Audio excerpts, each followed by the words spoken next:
다음에 11번 문제, 이것도 퍼센트 임피던스와 관련되어 있는 내용인데요. 이 문제가 신출이 아니라 기출입니다. 예, 이제 같이 볼게요. 그림에서 B점의 차단기 용량이 B점, 자 여기에서 자 차단기 용량을 여기서 단락 용량으로 잡을게요. 단락 용량이 100 메가볼트 암페어로 제한하기 위하여 뭐를 요 XL 한류 리액터, 요게 한류 리액터입니다. 한류 리액터를 설치하였다. 그러면 요 한류 리액터는 퍼센트 임피던스가 몇 퍼센트이어야 하는가? 요 라인, 여기에 있는 모든 라인은 뭐를 기준으로 잡아라? 20메가볼트 암페어로 기준 잡아라.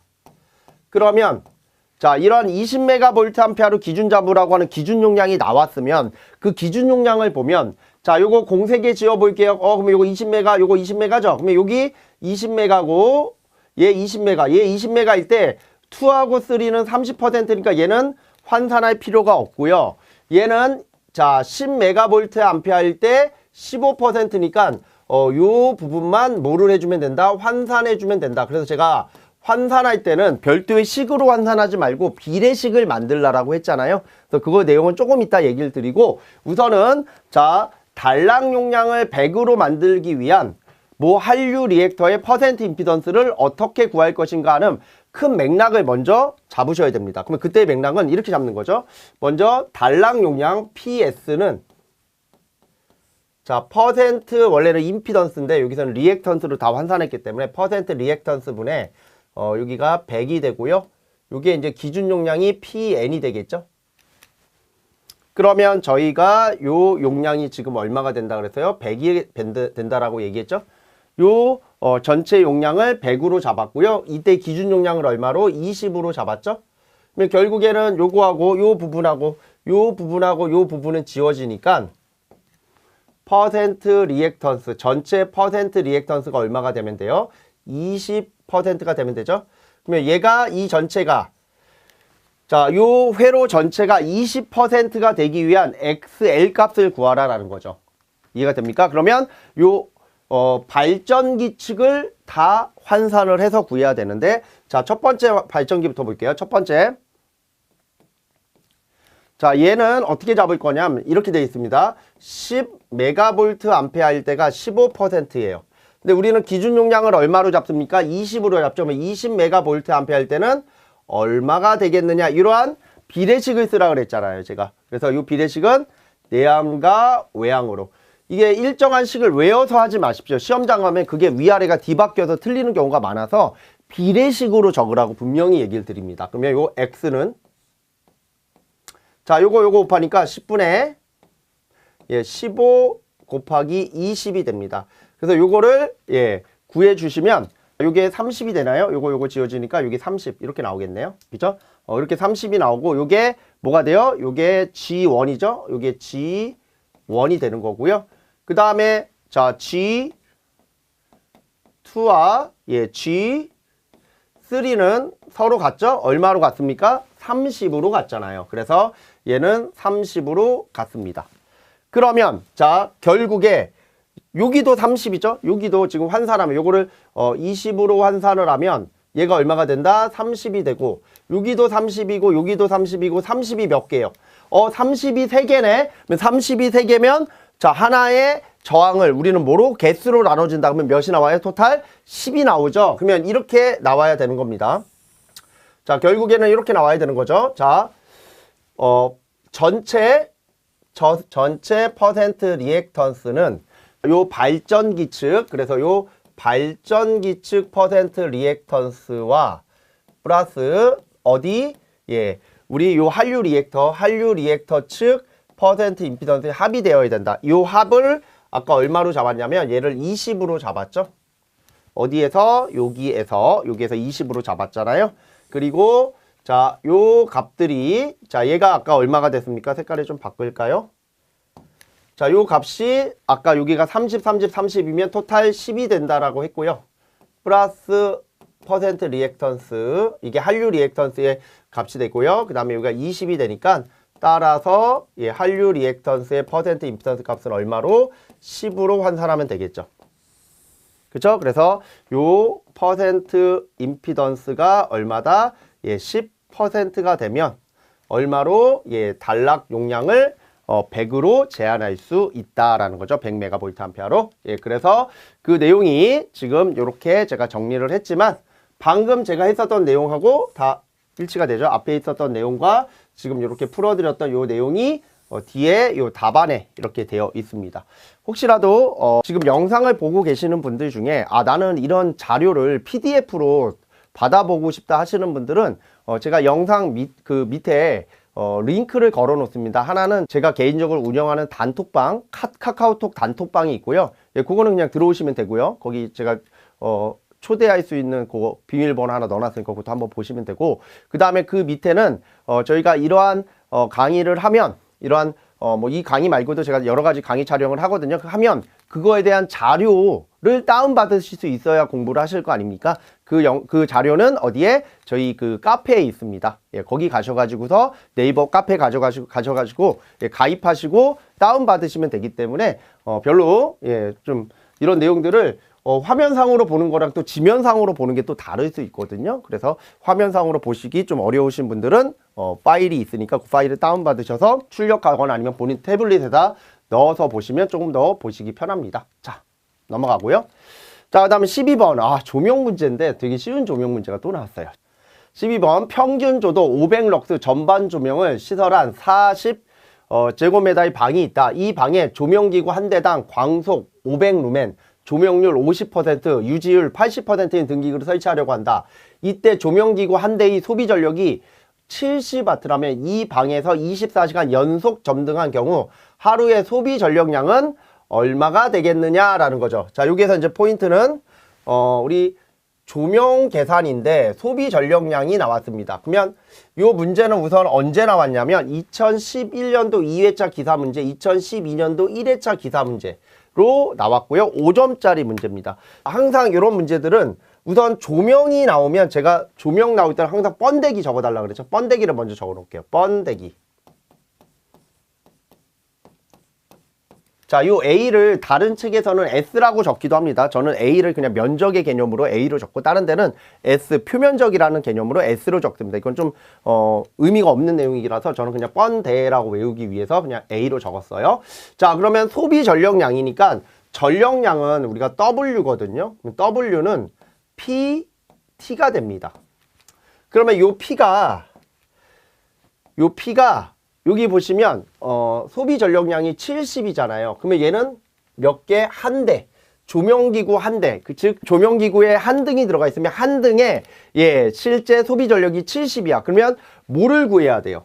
바로 여기에 있는 등수, 조명기구의 등수를 구해야 요 70에다 그 등수만큼이 곱해지고 시간은 24시간이니까 24시간 곱하면 뭐가 나옵니까? 킬로와트 아워를 우리가 나타낼 수 있는 식이 되겠죠? 그래서 같이 정리를 한번 해볼게요. 그러면 여기로부터 등수를 구하는 식 N은 FU분의 DEA다. 이것도 수업 시간에 제가 굉장히 많이 설명을 드렸던 번데기를 좀 잘 외워주시면 엄청 쉽습니다.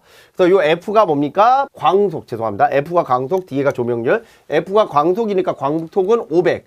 그 다음에 조명률은 얼마예요? 조명률은 50%, 0.5 해주시면 되고요. 그 다음에 감광보상률 얼마입니까? 감광보상률은 따로 없죠? 여기서 뭐로 주어졌어요? 유지율로 주어졌네요. 그러면 유지율, 요거를 이제 우리가 M으로 적으면 요 M과 감광보상률 D는 반비례 관계잖아요. 그쵸? 그래서 여기가 얼마로 들어가면 돼요? 80%니까 0.8분의 1. 요거 좀 조심하시면 될 것 같고요. 그 다음에 조도는 몇 럭스? 500럭스라고 했고요. 그리고 그때의 면적은 얼마로 잡았습니까? 40제곱이죠. 그래서 요거를 계산해 주시면 되겠죠? 그래서 계산하면 100개가 딱 나오나 봐요. 그래서 여기 보시면 바로 100개가 이렇게 나왔죠. 그래서 100개 이렇게 나왔고요. 그럼 요게 100등이니까 자, 한 등에 한 대의 소비 전력이 70이니까 자, 70 곱하기 70이죠. 70 곱하기 100등 그리고 시간은 몇 시간? 24시간이고요. 지금 얘는 단위가 뭡니까? 와트잖아요. 근데 우리가 원하는 단위는 킬로와트잖아요. 그래서 요거 킬로로 만들기 위해서 10에 마이너스 3승을 하고 단위를 킬로와트 아워로 바꿔주시면 되겠죠. 그래서 요거 계산기 찍어주시면 168 킬로와트 아워 이렇게 나옵니다. 됐죠? 그래서 이렇게 쉽게 같이 좀 봐주시면 됩니다. 어렵지 않은 이러한 문제들 같이 이렇게 정리하시면 됩니다.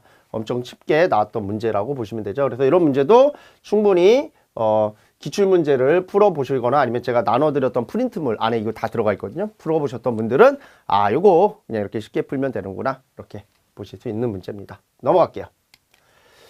그 다음에 13번 문제. 얘도 왜 이렇게 쉬운 문제만 나왔는지 모르겠는데 하여튼 지금까지는 틀릴 만한 여건의 문제가 없습니다. 제가 볼 때는 그렇습니다. 제 관점에서 볼 때는 틀릴 만한, 그러니까 진짜 공부 열심히 하셨던 분들은 되게 허무했을 것 같은 그런 느낌입니다. 자, 13번도 제가 굉장히 강조를 했었던 가동결선에 대한 시험 문제, 이거 되게 많이 나와서 이런 패턴의 문제들은 엄청나게 많잖아요. 지금 제가 여기 보면은 기출문제를 2017년도 3회차 때 나왔다 이렇게 하나만 적었지만 이런 가동결선에 대한 문제는 토탈 최근 10년 동안에 기사산업계를 합쳐서 10문제 정도가 나왔다 그랬거든요. 수업 시간에.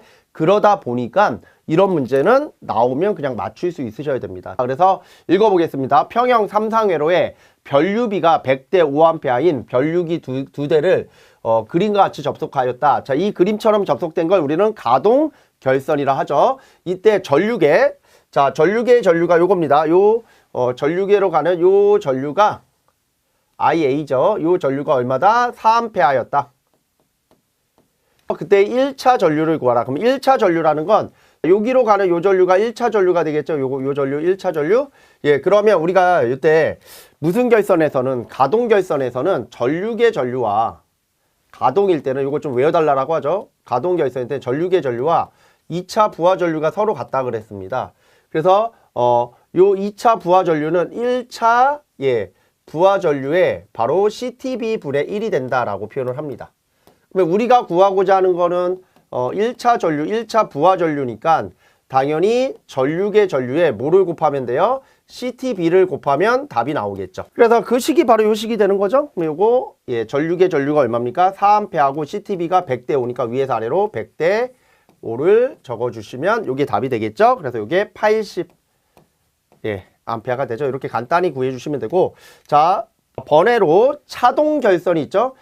보통 차동 결선은 요놈이 어떻게 가요? 요렇게 가지 않고 요렇게 가잖아요. 요렇게 크로스로 가는 게 차동 결선이라고 하잖아요. 그래서 차동 결선의 경우에는 바로 IA 전류계 전류가 뭐 2차 부하 전류의 CT 2차 전류의 뭐 몇 배? 루트 3배가 된다라고 하는 식 있죠. 그래서 얘는 루트 3배의 I1 곱하기 CTB분의 1이다. 그래서 아마 저한테 수업을 들으셨던 분들은 제가 요 식하고 요 식이 워낙에 출제가 잘 되기 때문에 반드시 수업 시간에 이거 암기하셔야 합니다라고 얘기를 드렸죠. 그래서 그 내용이 그대로 나왔고 저희 교재에서 그림이 너무 적기 때문에 제가 별도로 보충 문제를 드리면서 이 그림에 대한 문제가 워낙에 잘 나오니까 요거 위주로 더 보시는 게 좋습니다라고 해서 거기에 있었던 문제입니다. 똑같은 문제죠. 그래서 이렇게 같이 봐주시면 되죠. 틀리기 어려운 문제. 그 다음 14번 문제인데 얘는 조금 오래된 기출문제를 보셨으면 거기에 있는 문제거든요. 그래서 20년 전에 출제된 기출문제 안에 수록되어 있는 문제인데요. 읽어보겠습니다. 22.9kV Y결선 3상 4선식으로 수전하는 수연가의 수전 용량이 750kVA일 때 인입구에 MOF 계기용 변성기를 시설하고자 한다. 자, 이 MOF에 변류비, 자 여기서 말하는 변류비라는 건 CTB를 말하는 거고요. 그리고 변성비, 요게 바로 PTB를 말하는 겁니다. 그래서 CTB와 PTB를 계산하고 주어진 표의 조건을 이용하여 적당한 값을 선정하시오. 단 변류비의 여유율은 25%로 하고 가장 가까운 값으로 한다. 큰 값이 아니라 가장 가까운 값. 요런 거 조심하셔야 합니다. 그리고 원래는 MOF는요. 변류비에 여유를 주지 않거든요. 그냥 1배수로 해서 구하는 게 정설인데 얘는 조건을 준 거예요. 25% 여유 줬으니까 그거에 맞춰서 문제를 풀어주셔야 돼요. 아니 통상적으로 25%가 아니라 그냥 1배수로 한다라고 우리는 알고 있는데 그렇게 배웠습니다. 근데 시험 문제가 이렇게 25%의 여유를 준다라고 하면 뭐가 맞습니까? 라고 하면 시험 문제 기준이 우선입니다. 그래서 25% 여유 주시면 되고, 이것도 이렇게 25%라고 하는 단위 값을 주어지면 우리가 이제 문제 푸실 때 뭐라고 얘기하냐면 이렇게 25% 주어지면 걔보다 큰 값 찾으면 됩니다. 이렇게 얘기하거든요. 보통은 다 그렇게들 강의하시는데 문제는 뒤에 조건이 붙었습니다. 계산값에서 가장 가까운 거. 계산값에서 가깝다라는 건 작거나 큰 값 중에 가까운 거 선정하라는 겁니다. 요거 좀 조심하셔야 합니다. 예, 그래서 지금처럼 1차 전격 전류와 1차 전격 전압, 2차 전격 전류와 2차 전격 전압이 나와 있습니다. 이렇게 두 가지가 나와 있고, 이때 CTB부터 한번 구해 보도록 하겠습니다. 당연히 우리가 CTB를 구하고자 할 때는 무슨 전류? 최대 부하 전류를 구해야 되죠. 그러면 최대 부하 전류를 저희가 이제 보통 I1으로 적고요. 얘는 식이 어떻게 됩니까? 루트 3배의 전압. 그리고 여기가 피상전력 PA. 이렇게 들어가게 돼 있죠. 그래서 여기다 그냥 대입을 해주시면 됩니다. 그러면 PA가 얼마입니까? 750. 그리고 요거 키로죠. 키로 그냥 적을게요. 그리고 밑에는 루트 3배의 자 전압은 얼마입니까? 22.9kV 곱하기 22.9 해서 얘를 계산기를 쳐주시면 돼요. 그러면 그 값이 다음 값에서 볼게요. 그 값이 요게 되고요. 요 값이 되죠. 여기다 몇을 여유율을 얼마를 잡으라 해서 25% 잡으라 그랬으니까 요 값에다 곱하기 1.25를 해주셔야 되겠죠. 요게 중요합니다. 그래서 요거 계산하시면 그냥 풀이를 볼게요. 얼마 나온다? 23.636이 나와요. 23.636은 통상 우리가 늘 풀던 문제로 따져서 본다라고 하면 자 23.636이니까 요 사이에 있단 말이에요. 23. 얼마는 여기 있잖아요. 그러면 원래 우리가 이제 이렇게 하나로 주어졌을 때는 그거보다 큰 거 30을 선정하는데 얘는 조건이 뭡니까? 가장 가까운 거니까 몇을 선정해야 돼요? 20을 선정해야 돼요. 그래서 CTB는 나온다. CTB는 20대 5라고 하는 CTB를 선정하셔야 되고요. 그 다음에 PTB는 당연히 2차 전압은 110일 거고요. 1차 전압을 선정하셔야 합니다. 그러면 그때 1차 전압은 우리가 어떻게 바로 항상 모든 PT, 요 PT에 대한 기준은 상전압 기준이에요. 상전압. 그래서 얘가 상전압 기준이 되려고 그러면 선간 전압, 얘는 선간, 요거는 지금 선간이잖아요. 선간. 요 선간을 뭐로 나눠야? 루트 3으로 나눠야 얘가 뭐가 된다? 상전압이 되겠죠? 요게 상. 그래서 22.9kV를 루트 3으로 나누면 13.22가 되니까 요거와 근접한 게 13.2가 됩니다. 그래서 이때 PTB를 자 여기 보시면 아까 20 선정했고요. 여기는 13.2 얘를 선정할 건데 이때 PTB를 보통 13.2 대 5로 적는다. 이러면 살짝 기다려 보셔야 되는 경우가 생길 수도 있어요. 그래서 원칙적으로는 얘가 지금 볼트잖아요. 이게 볼트. 그러면 당연히 1차도 뭐로 나와야 돼? 볼트로 나와야 돼서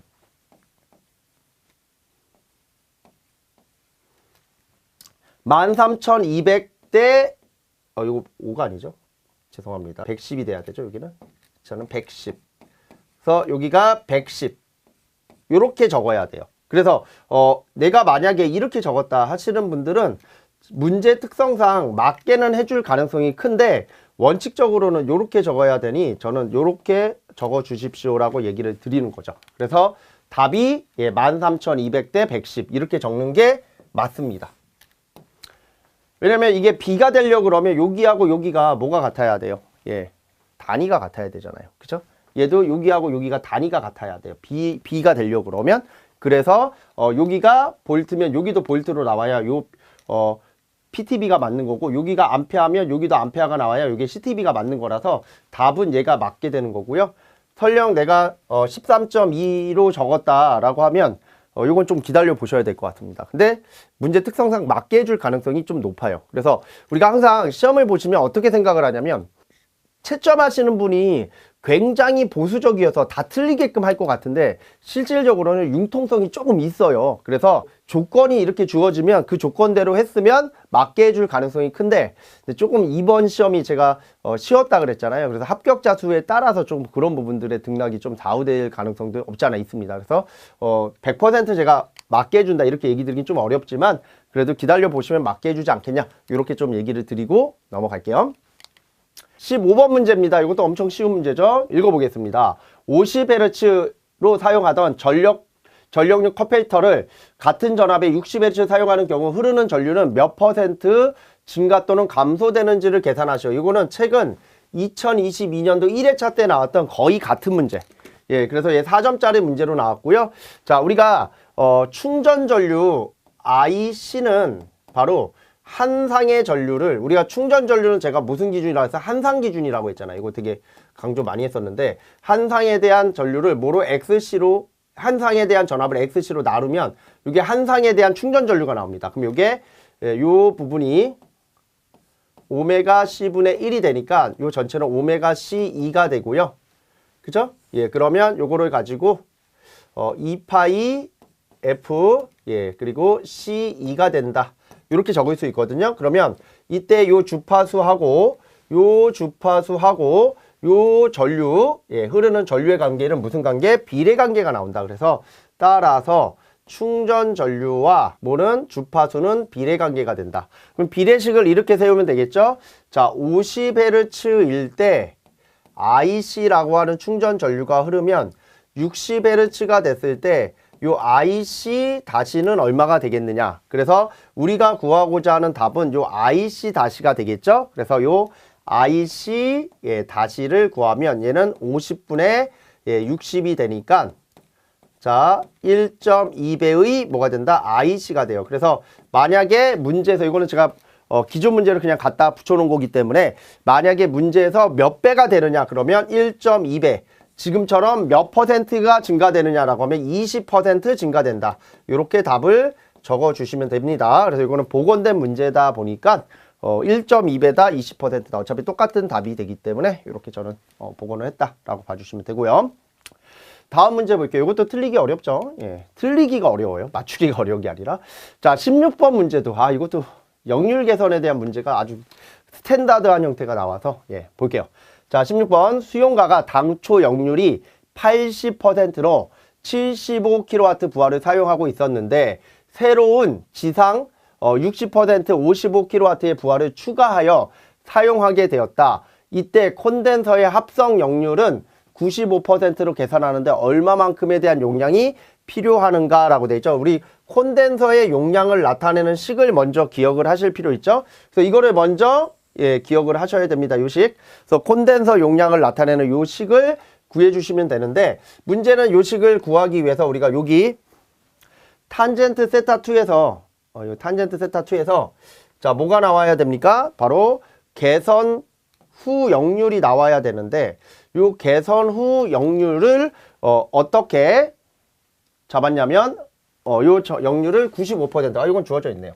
개선 후 역률이 95%로 돼 있고 그러면 개선 전 역률 자 여기로부터 요 탄젠트 세타 1에 대한 개선 전 역률 코사인 세타 1 얘를 구해야 되거든요. 그럼 이 코사인 세타 1이 뭐가 다를 경우 자 지금처럼 역률이 다를 경우 하나는 역률이 80%고요. 하나는 역률이 60%잖아요. 그러면 하나가 80이고 하나가 60이면 이렇게 역률이 다를 경우에는 제가 어떻게 종합 피상전력을 이용해서 종합 역률을 구해야 된다라고 말씀을 드렸던 적이 있습니다. 자, 그래서 요거 잠깐 지우고 같이 한번 볼게요. 자, 처음에 이런 거죠. 처음에 부하가 이렇게 되는 거죠. 요게 P, 요게 PR, 그리고 요게 PA가 되는 거죠. 그러면 요게 얼마입니까? 처음에 요게 75가 되고요. 그리고 요게 PR1이 되고, 자, 여기에다가 뭐를 추가해? 바로 증설 부하를 추가하는 거죠. 이렇게 증설 부하를 추가하면 요게 P-라고 하면 요 증설 부하가 얼마입니까? 55고 역률이 60. 이게 55가 되고요. 그리고 이때 여기 PR 2가 되고 여기가 PA PR2라기보다는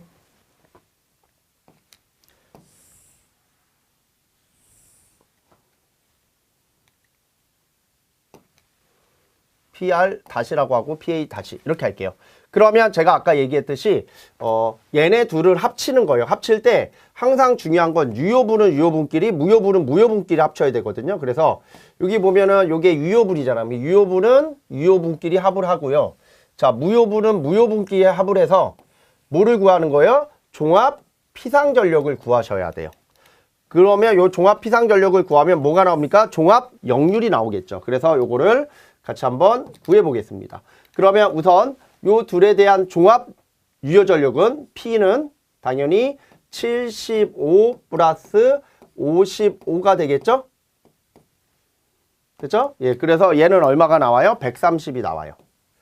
자, 이렇게 130이 나오고요. 그 다음에 자, 종합 무효전력은 P1의 탄젠트 세타 1 그리고 플러스 P2의 탄젠트 세타 2 해서 요거를 합성을 해주시면 돼요. 그러면 P1은 아까 75라고 했고요.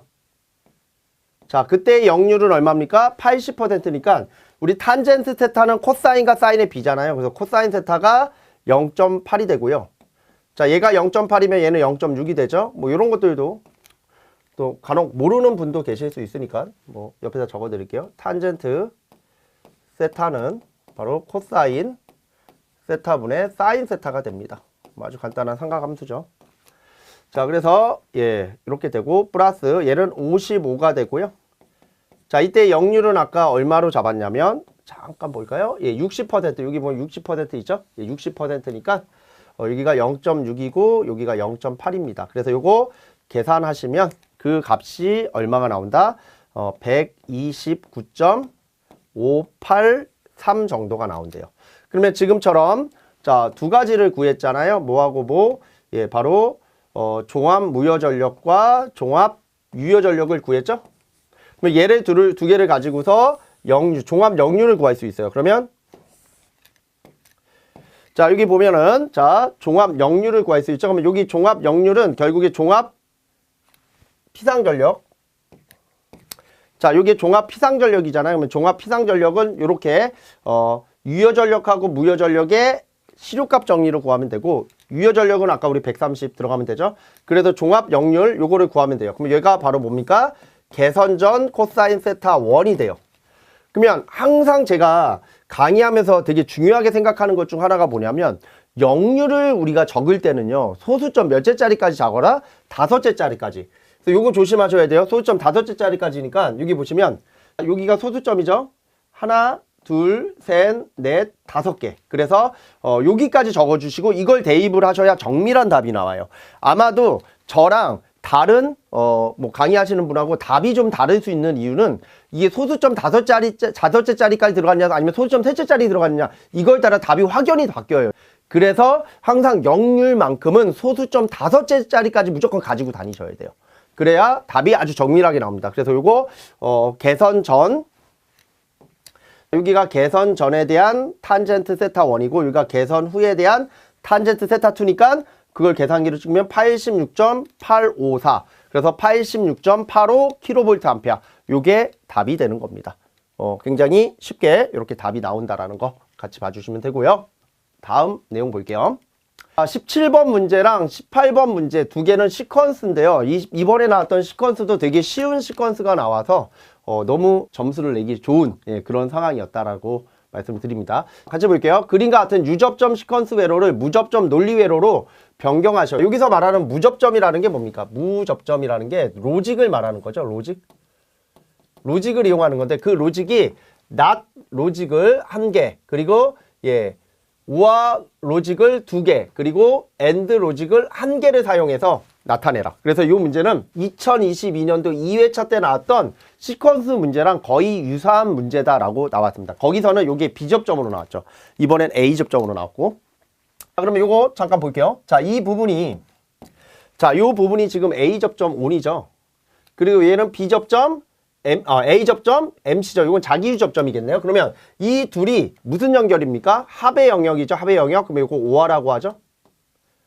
그리고 여기 보시면 자, 오프 접점이 나옵니다. 이 오프 접점은 B 접점이고요. 자, 이 B 접점과 얘가 또 뭐가 됩니까? 예, 고배 영역이죠. 그럼 이게 AND죠. 그리고 요건 는이 되겠죠. 는은 MC다. 그리고 여기에서 MC에 대한 A 접점이 나왔죠? 그러면 얘는 뭐다? 는은 출력이다. 그러면 이거를 옆에다가 제가 논리식을 한번 적어 볼게요. 이렇게 적으시면 됩니다. 그냥 간단하게 적어 볼게요. on 그리고 플러스 5하니까 MC 여기에 and 곱이죠. 그리고 오프는 not이죠. 오프는 not이니까 이렇게 not. 요게 뭐가 됩니까? MC가 된다. 이렇게 논리식 하나 나오고요. 두 번째 논리식은 MC는 뭐가 됩니다? 출력이 된다라는 거죠. 그래서 요거 그림으로 그리면 요걸 그림으로 그리면 되죠. 요걸 그림으로 그리면 아까 여기에 on이 있고 자, on이 있고 여기가 MC가 있잖아요. 그러면 우선은 요 on에 맞춰서 요 on에 이렇게 갈 거 아닙니까? 요 on에 맞춰서 요렇게 로직을 하나 그리면 됩니다. 요게 오화가 돼야 되겠죠? 그럼 요 로직에 맞춰서 MC가 하나 이렇게 나올 거예요. 그러면 요 MC로부터 자기 유지가 되려고 그러면 요렇게 하나가 페루프로 하나 들어가야 되고요. 그 다음에 요 오프는 not으로 들어가야 되죠? 그러면 요게 다시 어디로 가야 되냐면 여기로 가야 되는데 여기에 이제 로직 하나가 또 들어가야 되겠죠? 그래서 여기에 들어가야 되는 로직 요거를 좀 여유를 줘서 드릴게요. 여기에 들어가야 되는 로직이 바로 AND 로직이 들어가야 되죠. AND D자 이렇게 들어가고 결론적으로는 여기로부터 이렇게 MC가 나오고 이렇게 돼야 되겠죠. 그래서 요거 그려주시면 됩니다. 그럼 여기까지가 뭡니까? 요 위에는 이 부분이 끝난 거예요. 그러면 요 부분은 어떻게? MC라고 하는 출력. 자, 요 MC라고 하는 출력에서 이렇게 나오면 되겠죠? 그렇죠? 예전 문제는 요게 not이었기 때문에 요게 not이 들어갔던 그런 문제가 하나가 있었습니다. 근데 지금 출제된 거는 A 접점으로 들어갔으니까 A 접점으로 그려주시면 됩니다. 되죠? 자, 그 다음에 자 18번 문제 얘도 굉장히 쉬운 문제인데 자, 요거는 뭐 신출이라고 하기에는 기존에 너무 유사한 문제들이 많아요. 예, 그래서 충분히 풀 수 있었던 문제인데 다음 논리식을 not 회로 3개와 not 3개와 그리고 3입력이에요. 3입력 5화회로 3개 그리고 3입력 AND회로 3개 5화 3개 AND 3개예요. 그러면 자 여기 잠깐만 볼게요. 자 논리식을 보면 자 요 부분은 합이니까 5화래 요거 5화 하나 잡으면 되고 요 식도 합이니까 5화네 그러면 5화 하나 잡으면 되고 요 식도 합이니까 5화네 5화 하나 잡으면 돼요. 됐죠? 예, 그리고 요 부분이 다 뭡니까? AND죠. 그러면 요 AND는 하나로 잡아줘 라는 뜻이고 요 5화는 각각 3개로 잡아줘 라는 뜻이죠. 그렇겠죠? 그래서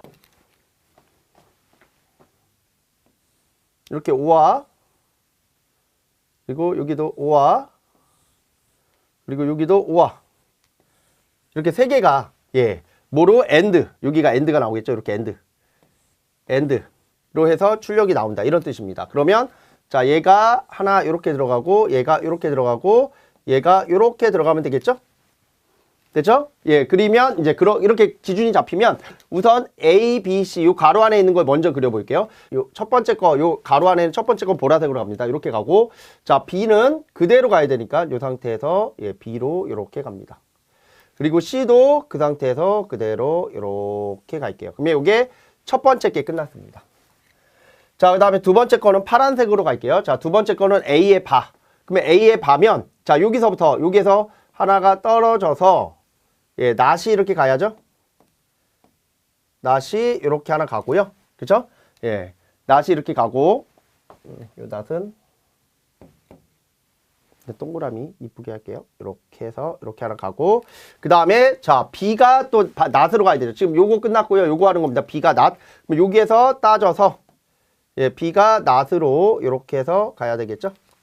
그 다음에 C는 그대로 가니까 여기에서 C가 여기서 그대로 가셔도 되고요. 여기서 이렇게 해서 이렇게 C가 들어가 되겠죠. 됐죠? 예, 그 다음 자 A의 낫. 자, 그 다음 거는 제가 색깔을 또 바꿔서 자 A의 낫이 어디 있었습니까? 여기잖아. A의 낫. 여기서 어디로 가야 돼요? 이쪽으로 5화로 가야 되겠죠? 그럼 여기서 따져서 5화로 하나 이렇게 들어가고요. 자, 그 다음에 B. 자, B는 여기 있잖아요. B. 낫 아니에요. B 낫이 아닌 게 이쪽으로 이렇게 들어가면 되고요. 그 다음에 C는 낫. 그러면 C는 낫이니까 자, 여기서 이렇게 낫을 하나 그려서 이렇게 넣어주시면 되겠죠. 그러면 여기 이렇게 연결돼야 되겠죠? 예, 그리고 아까 요것도 여기 연결되는 표시 이렇게 해줘야 되고요. 됐죠? 그래서 그 그림이 지금 요 그림이 되는 거예요. 아시겠죠? 그래서 이렇게 나오면 돼요. 자, 저한테 이제 질문하신 분이 자기는 이거를 모르고 이쪽에다 안 적어놓고 요 위에다 이렇게 그렸다. 그래서 이걸 이렇게 들어갔는데 이렇게 꺾인 부분도 맞게 해줍니까? 이거 전혀 관계 없으니까 너무 걱정하지 마십시오. 이렇게 그린 것들은. 아시겠죠? 그리다 보면 어찌됐든 간에 이게 좌우 왔다 갔다 하는 것들이 좀 달라 보일 수도 있지만 지금처럼 제대로만 들어가 있으면 다 맞게 처리가 된다라는 거. 어렵지 않았던 그런 문제고요. 그 다음에 19번 문제입니다. 제가 이번에 수전 설비가 올 1회차, 2회차 안 나왔다라고 해서 3회차는 분명 수전 설비 나올 겁니다.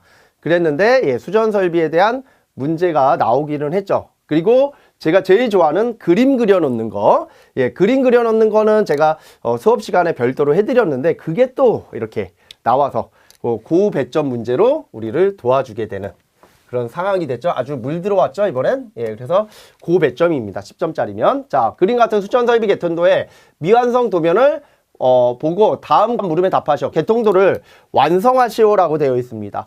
그러면 여기 보시면 첫 번째.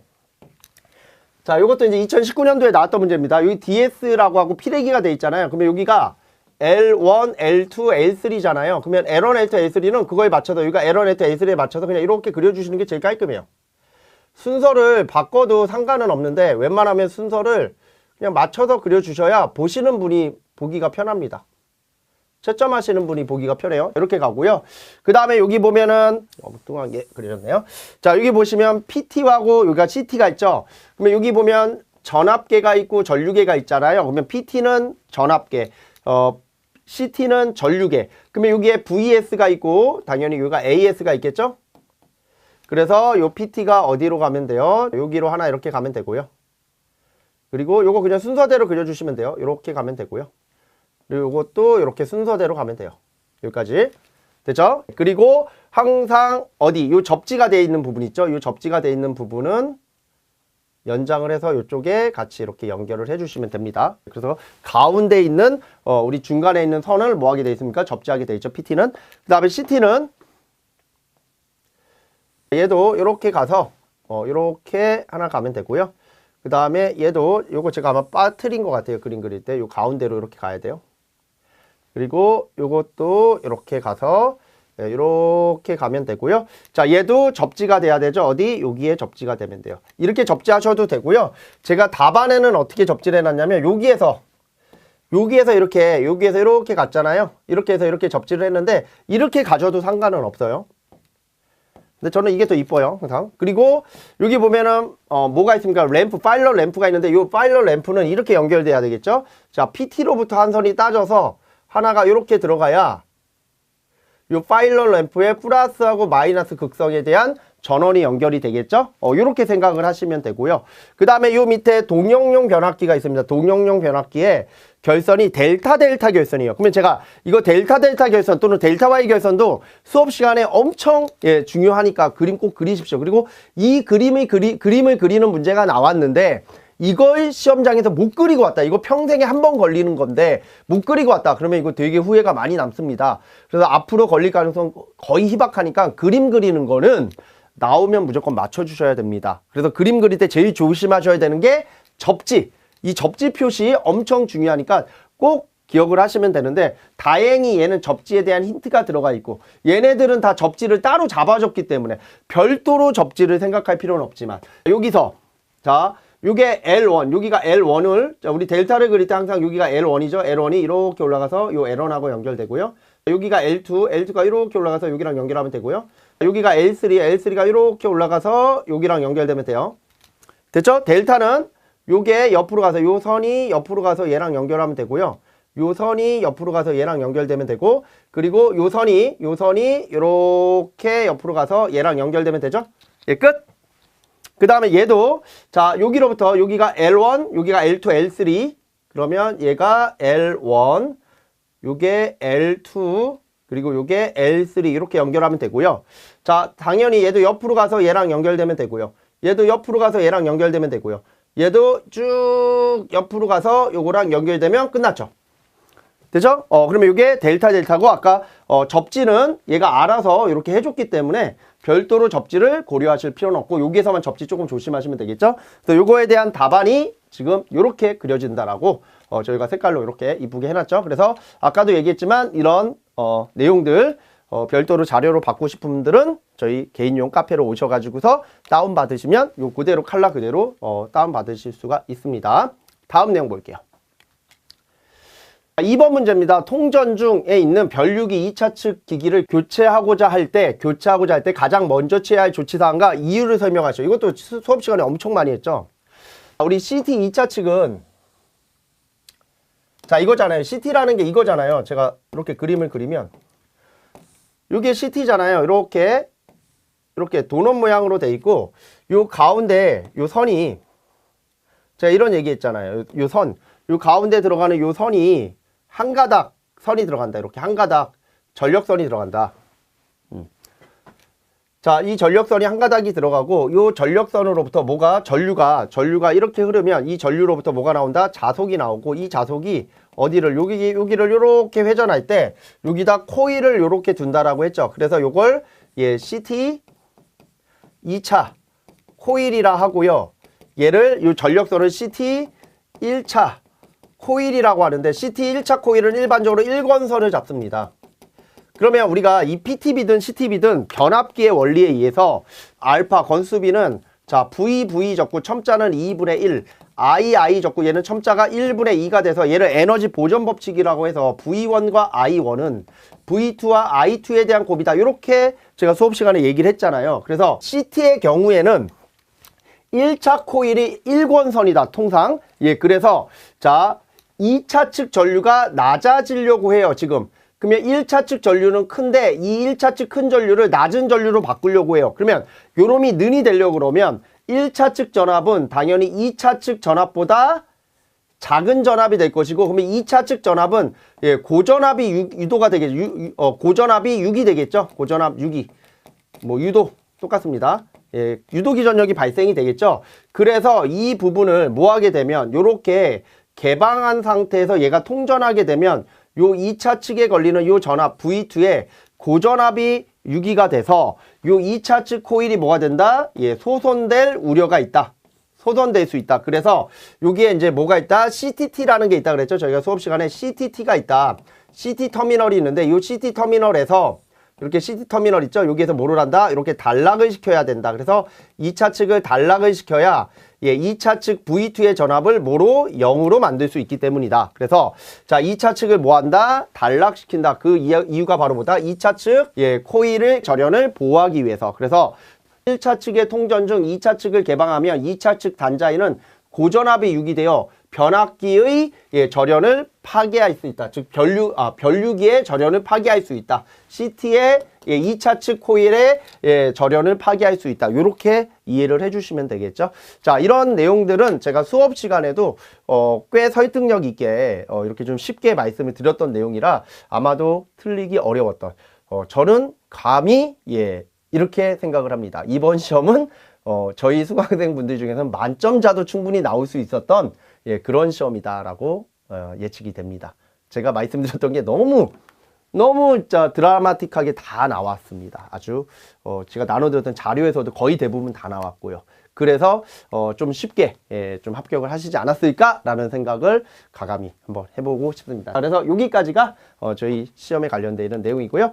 자, 우선 제가 아까도 얘기 드렸지만 저희가 별도로 단톡방을 운영하고 있습니다. 그래서 저희 그 영상 밑에 보면은 내용이 적혀 있을 겁니다. 링크도 적혀 있으니까 그 단톡방 또는 제가 처음에 인트로 틀 때 그 단톡방 QR코드를 올려놓습니다. 그래서 거기 들어가셔서 단톡방에 오시면 요 관련되어 있는 내용들 이런 거 질문하셔도 제가 답변을 좀 드릴 수가 있고요.